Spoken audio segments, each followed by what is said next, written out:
picture. Now, first question of the day is from Simone, and Simone asks, "Hey Pete, we've recently been introduced to rye bread, and I'm interested in the health and weight loss benefits, please." All right, Simone, well that's definitely a good question. So I'm going to show you a study in a second, but I want to preface my response by stating that I am not a big fan of eating any type of grain, particularly the brow grains. And the brow grains, it's an acronym, BROW. It stands for barley, B, rye for R, oats for O, and wheat for W. Rye is obviously in that acronym, and the reason for that is that they have inflammatory properties. They're not the same types of grains that we had even 50 years ago. They've been crossbred, selectively engineered over centuries, and in recent years they've also been genetically modified, so it's almost like an alien substance coming into our bodies. Our bodies don't really know how to process them, and that's why a lot of people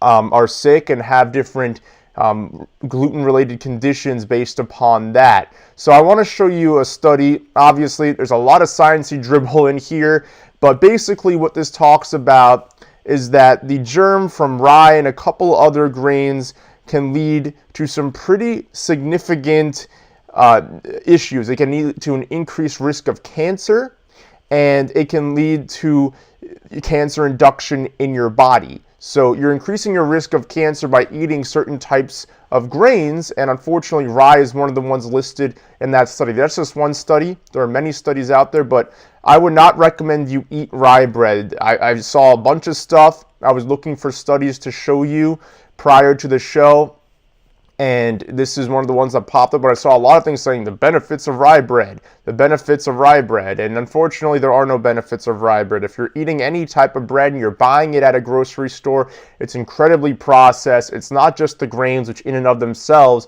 are bad enough. They're also often loaded with sugar and other processed chemicals that we do not want to put into our bodies. So unfortunately, Simone, I would not suggest eating rye bread at any point in time. And I would try and stay clear of grains, particularly the brow grains. Again, barley, rye, oats, and wheat at all costs. So I hope I answered your question.